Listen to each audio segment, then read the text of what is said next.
محمد وآل محمد وعجل فرجهم۔ بس اس کے دو حصے ہیں، ایک تو یہ کہ میں صلہ رحم کروں یا نہیں کروں، میں نے عرض کیا واجب ہے، صلہ رحم نہیں کرے گا زندگی کے اوپر برے اثرات پڑیں گے، اور اگر صلہ رحم کے اندر تجاوز کر جائے، عصبیت کرے، وہ بھی بہت برا ہے۔ یہ جو کفر کا نظام ہے، اس نے جو انسانوں کی زندگی میں مشکلات ڈالی ہیں، اس میں سے ایک یہ ہے کہ انہوں نے رشتہ داریوں کے نظام کو دھرم برہم کر دیا، اس کو انہوں نے شکست طریق سے دوچار کر دیا، نہ صرف رشتہ داریوں کو بلکہ خاندان کو توڑ دیا۔ اگر آپ معاشرے کو دیکھیں تو معاشرے کے اندر بہت ساری چیزیں اکائیاں بن سکتی ہیں، یونٹس بن سکتے ہیں، جیسے آپ دیوار کے اندر بلاک لگاتے ہیں یا اینٹ لگاتے ہیں تو کہتے ہیں کہ بھائی اس دیوار کا یونٹ کیا ہے، تو وہ یا بلاک ہے یا وہ اینٹ ہے جس کے اوپر یہ دیوار کھڑی ہوئی ہے۔ یہ جو معاشرہ ہے یہ کس اکائی پہ کھڑا ہوتا ہے، اس کا یونٹ کیا ہے؟ دین اسلام کی تعلیمات سے صاف نظر آتا ہے کہ معاشرے کی اکائی خاندان ہے۔ خاندان کا یونٹ کون ہے؟ ماں باپ، اس کے اوپر ساری بنیاد کھڑی ہے۔ بس جو دین اسلام کی تعلیمات ہیں اس کے اندر ماں ہے، باپ ہے، ان دونوں کا جو احترام ہے، ان دونوں کے جو حقوق ہیں وہ میرے اور آپ کے سامنے ہیں کہ خداوند متعال اپنے بعد والدین کا تذکرہ کرتا ہے، کسی اور کی اہمیت اتنی نہیں دیتا جتنی والدین کی دیتا۔ تو یہ خاندان کی ایک اکائی بنتی ہے کہ بھئی ماں باپ ہیں، ان ماں باپ کے ذریعے خاندان بنتا ہے، پھر یہ جو خاندان ہوتا ہے یہ معاشرے کی اکائی بنتی ہے۔ اچھا، اس اکائی کا مطلب کیا ہے؟ یونٹ کا مطلب کیا ہے؟ اس کا مطلب ہے جو کچھ معاشرے میں آپ نے محفوظ رکھنا ہے وہ اس یونٹ سے حاصل ہوگا تو بچے گا، ورنہ نہیں بچے گا۔ اگر آپ نے معاشرے میں کوئی اچھائی پھیلانی ہے تو وہ اس یونٹ سے پھیلے گی، اور اگر یہاں سے نہیں پھیلی پھر نہیں پھیلے گی۔ مثال آپ کی خدمت میں عرض کرتا ہوں، درود بھیجے گا محمد وآل محمد، اللہم صلی علی محمد وآل محمد وعجل۔ فرض فرمائیے میں اور آپ یہ سوچتے ہیں کہ ہم اپنے معاشرے کے اندر سچائی کو پھیلائیں، معاشرے کو سچا بنانا چاہتے ہیں۔ اچھا، اب ہمارے پاس، میں نے عرض کیا، دین اسلام کی تعلیمات میں یونٹ فیملی ہے، اور فیملی میں جو بیس ہے وہ والدین ہے۔ اس کا مطلب کیا ہے؟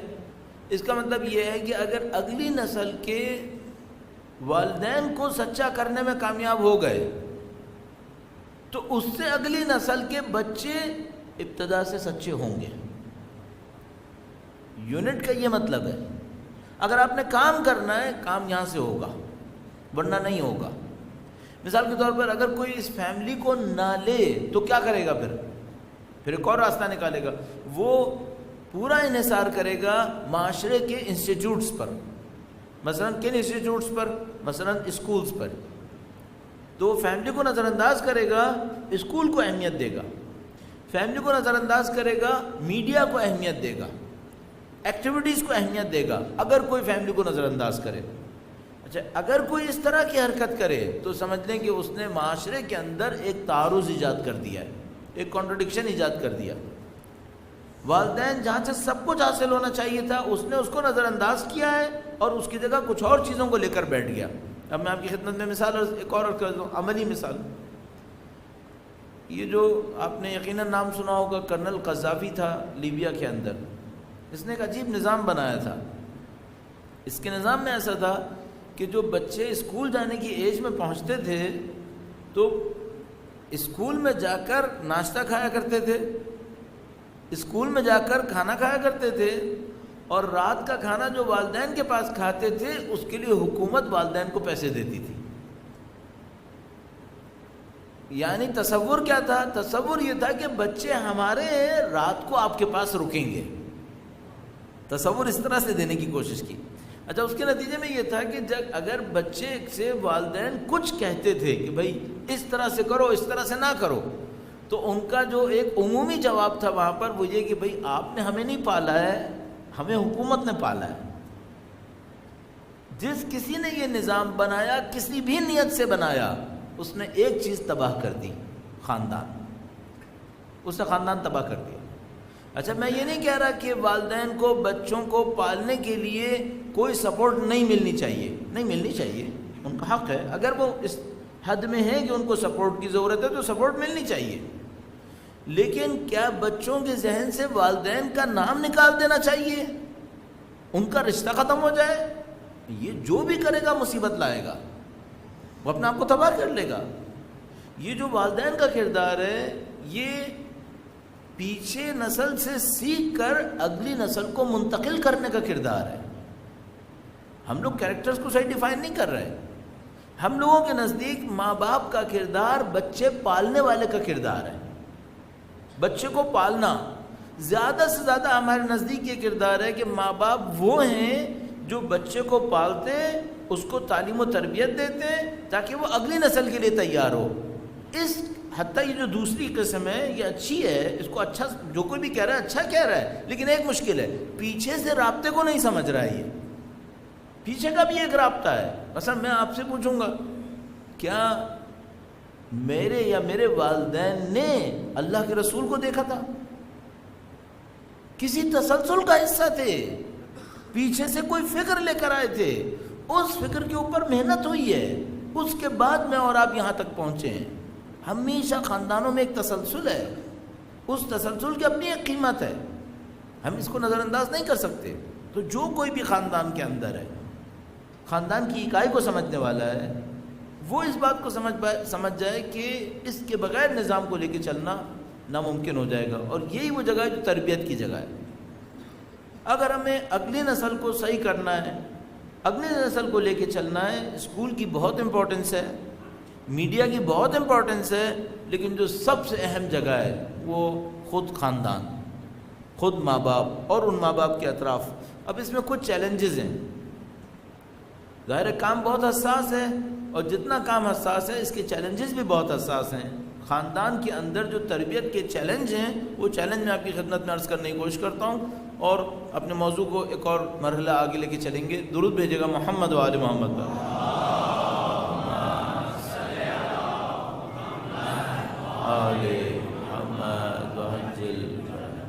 جو بہت بڑا ایک چیلنج آتا ہے وہ یہ کہ بچہ اپنے والدین سے یا اپنے خاندان سے صرف کہی ہوئی باتیں نہیں سیکھتا، شاید نہ کہی ہوئی باتیں کہی ہوئی سے زیادہ سیکھتا ہے۔ ہم کچھ چیزیں کہتے ہیں، خدا ایک ہے، نبی اکرم کا نام، خاندان عصمت کا نام، ان کی اسامی گرامی، کچھ چیزیں ہم کہتے ہیں، کچھ چیزیں کہتے نہیں ہیں، سکھاتے بھی نہیں ہیں، بچہ خود سیکھتا ہے۔ کون سی چیز زیادہ اثر ڈالتی ہے، جس کو ہم سکھاتے ہیں یا جس کو بچہ سیکھتا ہے؟ جس کو بچہ سیکھتا ہے۔ ہم جو سکھاتے ہیں تو اس کو ایک اصول ضابطے کے اندر لا کر مثلا اس سے کہتے ہیں اب ہم نے تم کو یہ سکھانا ہے، اب تم یہ سیکھو، تو وہ سیکھنے کی کوشش کر رہا ہے، جس کو ہم ڈائریکٹ ٹیچنگ کہتے ہیں۔ ڈائریکٹ ٹیچنگ بچہ سیکھ تو لیتا ہے، اس کا دلوں میں اترنا اگلا مرحلہ ہے۔ دلوں میں اس کے کون سی بات اترتی ہے؟ زیادہ تر وہ جو انڈائریکٹ ہوتی ہیں، جو بالواسطہ ہوتی ہیں، وہ اس کے دل میں زیادہ تیزی سے اترتی ہیں، اور وہ معمولاً کہی ہوئی چیزیں نہیں ہوتی، وہ چیزیں ہوتی ہیں جن کو بچے نے خود آبزرو کر لیا ہوتا ہے، اس کو سمجھ لیا ہوتا ہے۔ اب اس کا مطلب کیا ہے؟ اس کا مطلب یہ ہے کہ اگر بچہ ایک ایسے خاندان میں رہ رہا ہے جہاں خدا نہ کرے نعوذ باللہ تعالی ماں باپ کے حالات اچھے نہیں ہیں،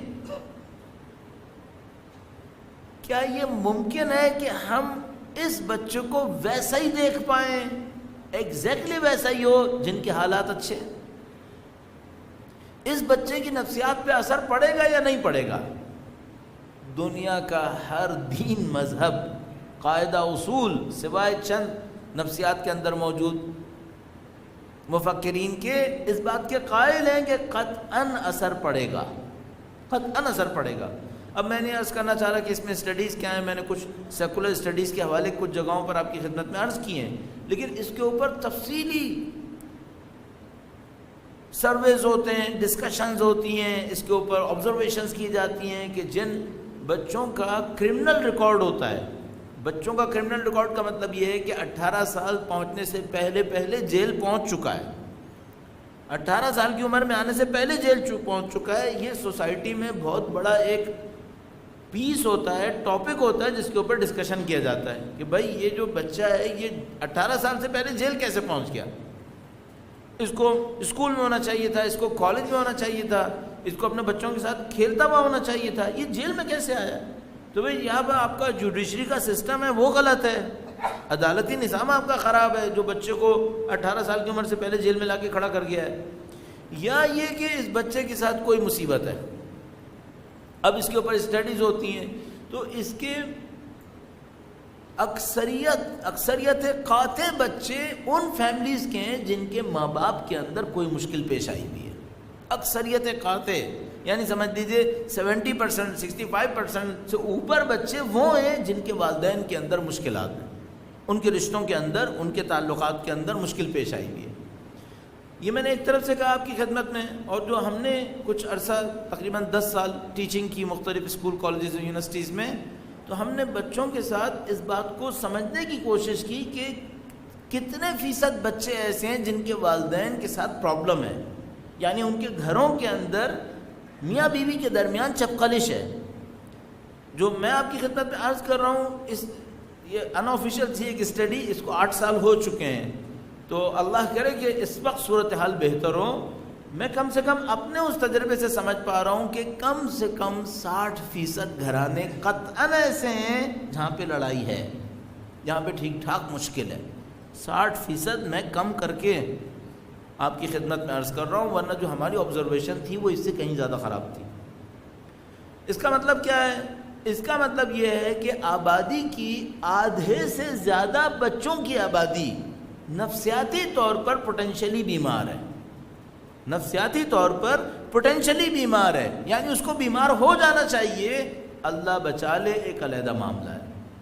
اس کو کوئی اچھا ٹیچر مل جائے جو اس کو بچا لے، اسے کوئی اچھا ماحول مل جائے، کوئی مسجد اچھی مل جائے، کوئی ایکٹیویٹی اچھی مل جائے تو وہ بچ جائے، ورنہ 50% سے زیادہ کم از کم امکان یہ ہے کہ ہمارے بچوں میں نفسیاتی دشواری ہوگی۔ کیوں دشواری ہوگی؟ کیونکہ خاندان صحیح نہیں ہے۔ اچھا، اب یہ جو خاندان ہے، کیا فرق پڑے گا کہ قرآن پڑھ رہے ہیں یا نہیں پڑھ رہے؟ نہیں۔ اگر یہ اپنے اندر لڑ رہے ہیں، جھگڑ رہے ہیں، تو قرآن بھی پڑھیں، بچے پہ اچھا اثر نہیں پڑے گا۔ بلکہ میں ایک اعتبار سے عرض کر دوں، اگر خدا نہ کرے ایسا ہوا کہ مثلاً باپ بہت دیندار ہے اور گھر بہت خراب چل رہا ہے لڑائی کے اعتبار سے، تو شاید نعوذ باللہ بچہ دین سے ہی نفرت کر بیٹھے گا، یہ بھی ہو سکتا ہے۔ کیوں؟ اس کی وجہ یہ ہے کہ اگر بچہ اپنے والدین میں سے کسی ایک سے اس بچپنے میں خدا نہ کرے اچھے جذبات نہ لے سکا، تو پھر وہ اس کی ہر چیز سے چڑھتا ہے۔ وہ خدا نہ کرے اگر اپنے باپ سے یا اپنی ماں سے کوئی اچھا جذبہ نہ لے سکا تو ماں باپ کی تقریباً ہر چیز سے چڑھنے لگتا ہے۔ کیوں؟ اس کی وجہ یہ ہے کہ بہت کم عمر میں بیچارے کے کچے ذہن کے اوپر بمباری ہو گئی ہے۔ اب اس کا کچا ذہن سہ نہیں پاتا اس بات کو کہ ٹھیک ہے بندہ دیندار بھی ہے، نماز بھی پڑھتا ہے، نماز کی غلطی نہیں ہے، غلطی اس کی ہے، وہ یہ سولوشن نہیں لے پاتا، وہ یہ تجزیہ نہیں کر پاتا۔ تو وہ جب برا لیتا ہے تو پورے کا پورا برا لے لیتا ہے، اور اس کے بعد خدا نہ کرے نعوذ باللہ کتنے ہی بچے ایسے ہوں گے جو دین سے اس وجہ سے تھک گئے ہوں گے کہ ان کے لڑنے والے ماں باپ دیندار تھے۔ اب آپ اس کے تصور کو لے لیجئے کہ معاشرے کے اوپر کس مصیبت سے یہ بچے گزر رہے ہوں گے۔ اور میں آپ کی خدمت میں اطمینان سے کہوں گا کہ ان بچوں کی زندگی عذاب سے کم نہیں ہوتی، عذاب سے کم نہیں ہوتی جو اس مشکل سے گزر رہے ہوتے۔ آپ کو اور مجھے اگر اپنی نسلوں پہ رحم کرنا ہے تو پہلا کام جس کے اوپر بے انتہا محنت کرنی پڑے گی وہ یہ کہ خاندان کیسے صحیح ہوگا۔ یہ یونٹ ہے، اگر یہ تباہ ہو گیا بھول جائے کوئی عمارت کھڑی ہونی ہے، پھر کوئی عمارت نہیں کھڑی ہوتی ہے۔ اور یہ جو ویسٹ کے اندر مصیبت آئی ہوئی ہے اس وقت، انسان ایک عجیب و غریب صورتحال کو دیکھ رہا ہے۔ وہاں پر آپ تصور کریں، وہاں پر جو آبادی کی تناسب سے قتل کا ریشو ہے، پستول سے قتل کا ریشو، وہ ہم سے کہیں زیادہ ہے۔ ہم سمجھ رہے ہیں کہ مثلا ہم کراچی نامن شہر کے اندر رہ رہے ہیں، اور جو دوسرے پاکستان میں ہمیں ملتے ہیں تو وہ جیسے ہم ان کو بتاتے ہیں کراچی میں، تو وہ ایک ٹھنڈی آہ بھر کے کہتے ہیں اچھا، مثلا جیسے پتہ نہیں ہم کہاں سے میدان جنگ سے ہو کر آ رہے ہیں۔ ان کے بعض شہروں میں بندوق سے پستول سے قتل ہونے کا ریشو کراچی سے زیادہ برا ہے. کیوں ایسا ہے؟ کیا وہ پڑھے لکھے نہیں ہیں؟ کیا ان کے اسکولز کالجز یونیورسٹیز میں تعلیم نہیں ہے؟ یا ان کے یہاں مثلا لا اینڈ آرڈر نہیں ہے؟ یا ان کے یہاں عدالتی نظام نہیں ہے؟ سب کچھ ہے، لیکن مشکل کہیں اور سے آ رہی ہے. ان کے بچے صحیح ماحول میں نہیں ہیں، اور اس کے اوپر آپ میڈیا کی بمباری لے لیں، اس کے اوپر گیمز کی بمباری لے لیں اور مختلف قسم کے آئیڈیاز کی. تو یہاں پہ ہے جو کہ ہم پہنچ جاتے ہیں کہ اچھا اتنے بڑے کام کو کرنے کے لیے کہاں پہ محنت کرنی ہے؟ یہ کہ میاں بیوی کے تعلقات صحیح کیسے ہوں گے، تربیت کا اہم ترین عنصر. اچھا اب بس چند منٹس آپ کے اور لوں گا. میاں بیوی کے تعلقات کے اوپر ظاہر ہے پھر اشرے چاہیے کہ یہ آدم و حوا کی اولاد کا معاملہ یہ اتنی آسانی سے نبٹنے والا نہیں ہے. اس کو نپٹانے کے لیے ایک دو بس باتیں آپ کی خدمت میں عرض کروں گا تاکہ ان بچوں پہ کوئی رحم کھائے جن کے سامنے یہ سارے مسائل ہو رہے ہوتے ہیں. وہ بیچارے کن مصیبتوں میں پڑ رہے ہوتے ہیں. درود بھیجے گا محمد و آل محمد پر. صلی اللہ محمد.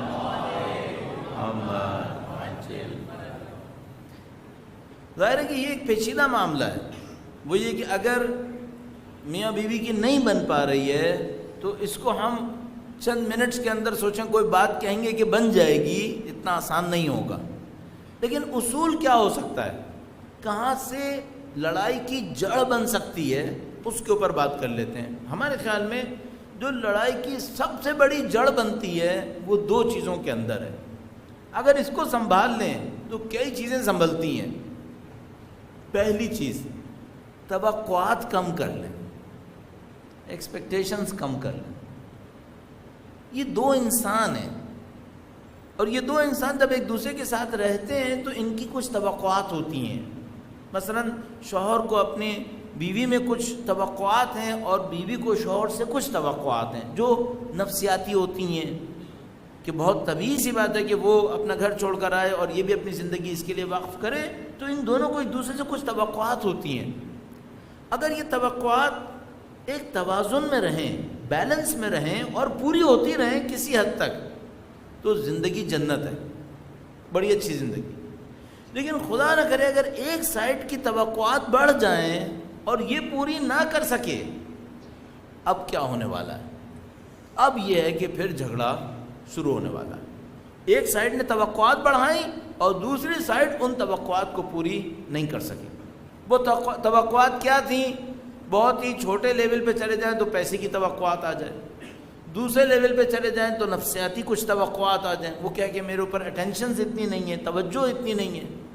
چھوٹی چھوٹی چیزیں ہو سکتی ہیں اور معذرت کے ساتھ شاید یہاں پہ کہنے کی نہیں ہے، لیکن چونکہ اس کا تربیت میں ایک کردار ہے اور مجھے اس کو کہیں نہ کہیں عرض کرنا، ورنہ تربیت کیسے ہوگی بچوں کی. تو مثال کے طور پر کبھی اتنی توقع کہ اس نے کبھی رشتے کا اظہار نہیں کیا، یہ نہیں کہا کہ مجھے پسند کرتا ہے یا نہیں کرتا، یہ بھی مشکل بن جائے گی. ہے توقع، ایک پارٹی کے اندر توقع ہے کہ دوسرا منہ سے کہے.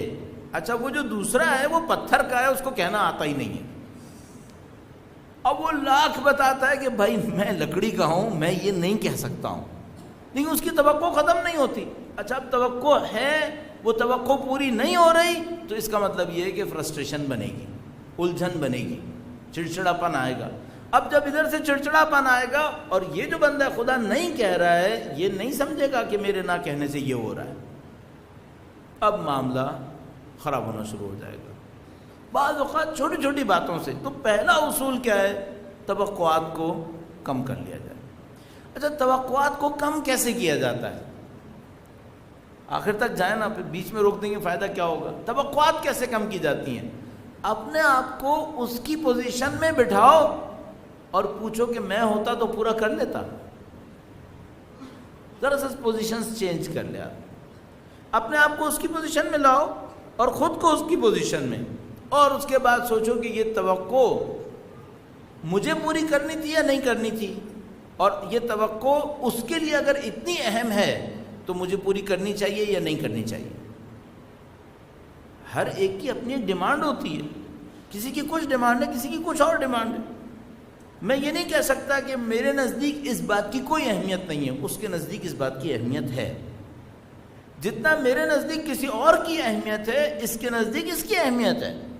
تو ہم اگر اپنی توقعات کو تھوڑا سا نیچے لے آئے ایک دوسرے کی پوزیشن کو چینج کر کے, تو پھر معاملات کو سنبھالنا نسبتاً آسان ہے. پہلی بات, توقعات کو کم کر لیں. دوسری بات یہ کہ ہم ایک دوسرے کو دو انسان سمجھیں جو انڈیپینڈنٹ ہیں, آزاد ہیں. میں ایک آزاد انسان ہوں اور وہ بھی ایک آزاد انسان ہے. جتنی میری خواہش پر عمل ہونا چاہیے اتنا ہی اس کی خواہش پہ بھی عمل ہونا چاہیے.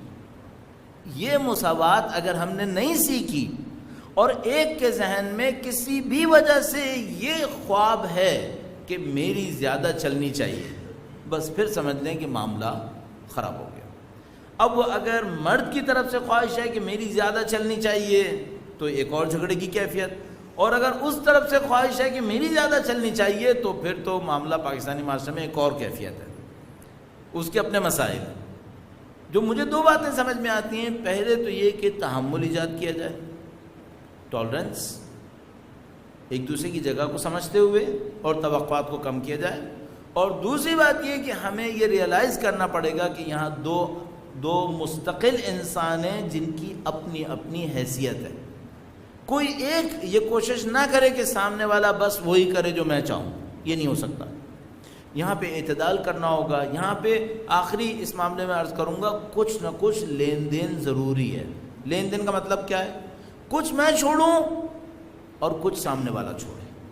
اس لین دین کا ہونا ضروری ہے. ان چیزوں پہ کمپرومائز ہونا ضروری ہے. مثال کے طور پر کچھ چیزوں کو میں چھوڑوں جو میں سوچوں کہ یہ میری زندگی میں اہم ہے, لیکن اس نے بھی ایک اہم چیز چھوڑی ہے, میں بھی چھوڑ دیتا ہوں.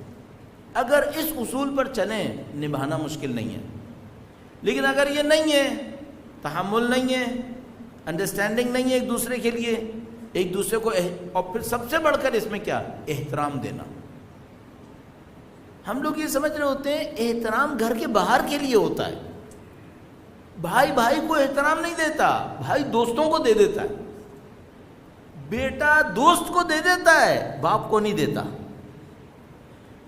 تو شوہر اپنے دوست کو دے دیتا ہے, بلکہ اپنے دوست کی بیوی کو بھی دے دیتا ہے, اپنی بیوی کو نہیں دیتا.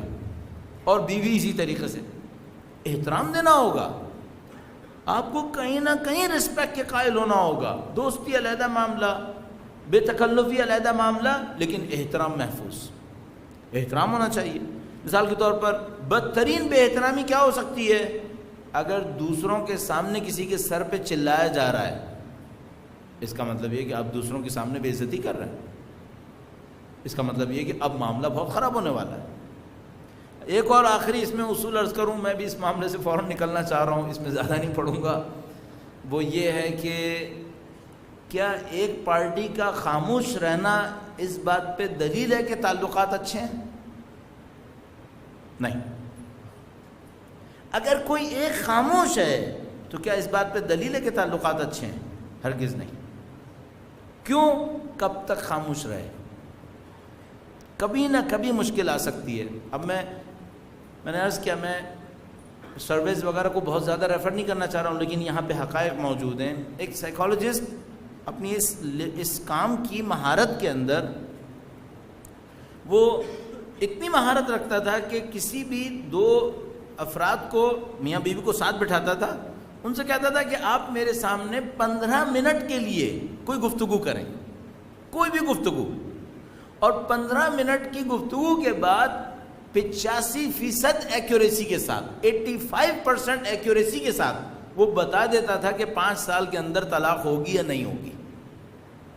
15 منٹ کی گفتگو میں 85% ایکوریسی کے ساتھ 85% ایکوریٹ اس کا آنسر ہوتا تھا, بتا دیتا تھا کہ 5 سال کے اندر طلاق ہوگی یا طلاق نہیں ہوگی. اچھا یہ کیسے ہو سکتا ہے؟ بہت سادہ سی بات ہے. 10-15 منٹ کی گفتگو میں قطعاً یہ سمجھ میں آ جائے گا کہ سامنے والا دوسرے کی خاطر کتنا کمپرومائز کر پا رہا ہے, یہ دوسرے کے حق پہ کتنا تجاوز کر سکتا ہے, اس نے دوسرے کی بات کو کتنا گراؤنڈ دینا ہے. اور بہت ایک اہم معاملہ جو بہت بڑی مصیبت کا سبب بنتا ہے, ایک پارٹی کے ذہن میں منفیات کتنی ہیں, نیگیٹو فیلنگ ہے یا پازیٹو فیلنگ ہے. جس کو ہم لوگ کہتے ہیں حسن ظن یا سوء ظن. تباہی کا جو بہت بڑا ایک ذخیرہ ہے وہ سوء ظن سے نکلے گا, اور گھر کو بچانے کا بہت بڑا ایک ذخیرہ نکلے گا حسن ظن سے. اچھا سوچنا. اگر آپ دو پارٹیز ہیں جو ایک دوسرے کے لیے اچھا سوچ سکتے ہیں, اس کا مطلب ہے کہ معاملہ چلے گا. اب میں آپ کی خدمت میں تجربے سے ایک بات عرض کرتا چلوں. اگر کبھی میرے سامنے ایسے کیسز آتے ہیں اور آتے رہتے ہیں, البتہ میں اپنی مشغولیت کی وجہ سے بعض اب بہت کم دیکھ پاتا ہوں, پہلے زیادہ دیکھتا تھا, تو جو میں علیحدہ سٹنگ کرتا ہوں اس میں سب سے پہلے یہ جاننے کی کوشش کرتا ہوں کہ یہ جتنا بھی دوسرے کو برا بھلا کہہ رہے ہیں, ان کے دل میں محبت باقی ہے یا ختم ہو گئی ہے. اگر احترام اور محبت کا کچھ حصہ باقی ہے, اس کا مطلب ہے کہانی چلے گی.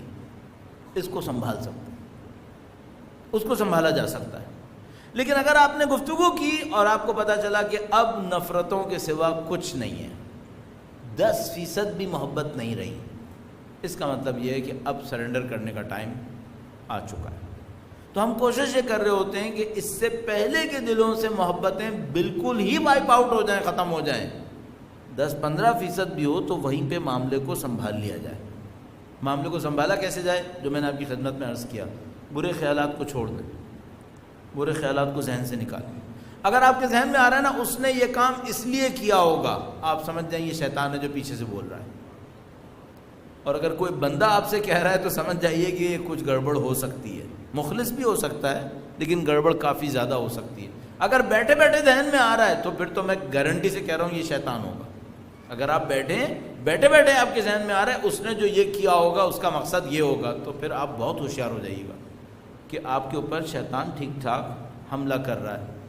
ایک نسخہ جو بہت زیادہ استعمال کیا جاتا ہے مختلف مسائل کے اوپر, کیا دونوں پارٹیز ہمیشہ ایک دوسرے کی پسند کے مطابق کریں گے؟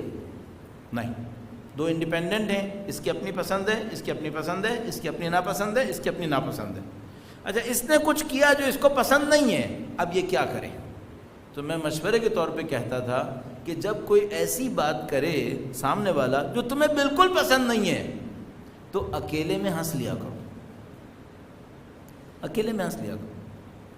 تو اس نے پوچھا کہ کہیں ایسا تو نہیں ہوگا کہ میں اکیلے میں ہنستے ہنستے پاگل ہی ہو جاؤں, کیونکہ پاگل لوگ ہوتے ہیں جو معمولاً اکیلے میں ہنسا کرتے ہیں. تو میرا مشورہ یہ ہوتا تھا کہ نہیں, اکیلے میں تھوڑا سا ہنس لو اپنے اوپر کہ مجھے باتوں کا پریشر نہیں لینا ہے, دماغ کو ٹھنڈا رکھنا ہے, دماغ کو ٹھنڈا رکھنا ہے. ایک مثال بہت سادہ سی دیتے ہیں, میں سوچتا ہوں بار بار ختم کروں اور وہ بات سے نکل نہیں پا رہا ہوں میں. سادہ سی ایک مثال دیتے ہیں, وہ یہ کہ بھائی آپ نے ایک گلاس پانی ہاتھ میں پکڑا ہوا ہے, یہ کام مشکل ہے یا آسان ہے؟ تو جو صحیح جواب ہے اس کا, چونکہ میں ابھی نہیں کر پاؤں گا, دیر لگ جائے گی, اس کا جو صحیح جواب ہے وہ یہ کہ پہلے یہ بتاؤ کتنی دیر پکڑنا ہے. اگر ایک منٹ کے لیے پکڑنا ہے گلاس کو, مشکل تو ہوگا, 1 منٹ کو یوں لے کے پکڑا رہوں گا اتنا مسئلہ نہیں ہوگا. لیکن اگر 15 منٹ پکڑنا ہے کافی مشکل ہو جائے گا. اور اگر 15 سیکنڈ پکڑنا ہے کوئی مسئلہ نہیں, پکڑا جا سکتا ہے. ٹینشن بھی ایسے ہی ہے. اگر ٹینشن 10-15 سیکنڈ کے لیے آئے ڈیمیجنگ نہیں ہے, دماغ خراب نہیں کرے گا. لیکن اگر ٹینشن کنٹینیوس آ رہا ہے, مسلسل آئے جا رہا ہے, اب دماغ خراب ہوگا. اس ٹینشن کے اسپیل کو ایک آ رہا ہے, 10 بجے آیا ہے, چلے جا رہا ہے, ختم ہی نہیں ہو کے دے رہا ہے, اس کو توڑنے کا طریقہ کار کیا ہے؟ جا کے اکیلے میں تھوڑا سا ہنس لو, اپنے ٹینشن کو ریلیز کرو, تاکہ وہ جو کنٹینیوس دماغ کے اوپر بوجھ چل رہا ہے یہ کنٹینیوس بوجھ نہیں ہونا چاہیے. تو جتنے بھی دوست احباب ہمارے بیچارے مظلوم اس مصیبت میں پھنسے ہوئے ہیں, ان سب کی خدمت میں عرض کروں گا وہ یہ کہ آپ کا کنٹینیوس ٹینشن میں ہونا آپ کے دماغ کے لیے زہر کی طرح ہے. یہ کسی زہر سے کم نہیں ہے. مستقل پریشر نہ اپنے دماغ پہ ڈالیں نہ کسی اور کے دماغ پہ ڈالیے گا, اس کا بھی دماغ خراب ہوگا, الٹیمیٹلی آپ کا بھی ہوگا. اس کا بہترین راستہ کیا ہے؟ ٹینشن کو ریلیز کریں, ٹینشن کو دماغ سے نکالیں اور تھوڑا سا پرسکون ہو جائیں. اچھا جو لوگ کاروبار وغیرہ کے معاملے میں پھنس جاتے ہیں وہ بیچارے کیا کریں؟ مثال کے طور پر کوئی اس کا بزنس ہے جو فلاپ ہوئے جا رہا ہے اور ہر روز بری خبر آئے جا رہی ہے، اب کیا کرے؟ یہ بھی یہی کرے، بری خبر آنے دے لیکن ٹینشن کو ریلیز بھی کرے، ورنہ یہ اچھا کسی کے دماغ پہ اگر ٹینشن چڑھ جاتا ہے تو کیا فیصلے صحیح کرتا ہے؟ سب سے تباہ کن غلط فیصلے وہ کرتا ہے جس کے دماغ پہ ٹینشن ہے، اس کے فیصلے بالکل خراب ہیں۔ یہ بالکل اس کمپیوٹر کی طرح ہوتا ہے جس کا اندر کا ٹیمپریچر 60 ڈگری سے اوپر ہوا ہوا ہے، سارے پرزے غلط کام کریں گے، کوئی کام صحیح نہیں ہو کے دے گا۔ آپ کو اپنا ٹیمپریچر کم کرنا ہے، اپنے دماغ کو تھوڑا سا ٹھنڈا کرنا ہے۔ ہمارے پاس روایات موجود ہیں، ٹھنڈا کیسے کریں، روایات موجود ہیں۔ لکھا ہے کہ بھائی اگر ٹینشن زیادہ ہے، مثال کے طور پر پانی پیو، پانی پینے سے تمہاری ٹینشن میں کمی آئے گی۔ مثال کے طور پر ہمارے پاس لکھا ہے کہ اگر بہت سخت مشکل میں ہے، پریشانی کے اندر مبتلا ہے، دیکھتا ہے غصے سے برسٹ ہونے والا ہے، تو فرمایا زمین کو ہاتھ لگائے، زمین کو ہاتھ لگائے۔ اگر غصے میں ہے فرماتے ہیں زمین کو ہاتھ لگائے۔ یہاں تک روایت میں لکھا ہے کہ اگر غصے میں ہے تو کھڑا ہے تو بیٹھ جائے، اور بیٹھا ہے تو لیٹنے کی کوشش کرے۔ اگر کمرے کے اندر ہے کمرے سے باہر چلا جائے، پوزیشن چینج کرے۔ کیوں پوزیشن چینج کر رہے ہیں؟ تاکہ بریک آئے، اس کو بریک چاہیے اس وقت۔ یہ جو غصے والا دماغ ہوتا ہے اس کو پہلی چیز ایک بریک چاہیے۔ تو اگر مثال کے طور پر کمرے میں ہے، کمرے سے باہر جائے، پانی پیے، اپنی پوزیشن کو چینج کرے، جو کچھ بھی کر رہا ہے اس کو تھوڑی دیر کے لیے روک لے، اپنے آپ کو باہر نکالے، بریک دے اپنے آپ کو۔ اس کا دماغ تھک چکا ہوتا ہے۔ تو میں آپ کی خدمت میں عرض کروں گا، پرولونگ ٹینشن، مسلسل ٹینشن دماغ کے لیے تباہ کن ہے، اس کو اپنے اوپر مت ڈالیں۔ کسی بھی وجہ سے آ رہا ہے اس کو ریلیز کریں، تھوڑا سا اپنے آپ کو ٹھنڈا کریں، آپ کے فیصلے اچھے ہوں گے انشاءاللہ۔ اور غصے میں کبھی فیصلہ مت کیجیے گا۔ اگر آپ ای میل لکھ رہے ہیں، بہت غصہ آپ کو چڑھ رہا ہے، آپ ای میل مت لکھیے، اور سینڈ تو قطعاً نہیں کیجیے گا۔ لکھ کے اس کو ڈرافٹ میں رکھ لیں، بعد میں ریویو کر لیجیے گا، بھیجیے گا نہیں ہرگز۔ غصے میں کیا ہوا فیصلہ اچھا فیصلہ نہیں ہوگا۔ پتہ نہیں مولا کے کتنے فرمان ہیں جو اس بات کے اوپر ہے۔ ٹینشن میں غصے میں فیصلہ مت کرو، پچھتانا پڑے گا بعد میں، بہت مصیبت ہے۔ تو یہ لب لباب ہم نے کہاں سے شروع کیا تھا؟ بچوں کی تربیت سے۔ بچوں کی تربیت میں ہم نے خاندان سے شروع کیا، پھر خاندان سے منتقل ہوئے اس کی اکائی کے اوپر جو کہ فیملی ہے، پھر اکائی سے آئے میاں بیوی کے اوپر، پھر میاں بیوی کے سلسلے میں عرض کیا کہ تھوڑا سا تحمل کریں، جگہ کو اپنے سمجھنے کی کوشش کریں، ایکسپیکٹیشنز کو کم کریں اور اگنور کریں تھوڑا چیزوں کو، کبھی کبھی ٹینشن کو ریلیز کریں تو زندگی بہتر ہو سکتی ہے اور آپ کے بچے اور زیادہ اچھی زندگی حاصل کر سکیں گے انشاءاللہ۔ درود بھیجے گا محمد و آل محمد۔ صلی علی محمد آل محمد وعجل فرج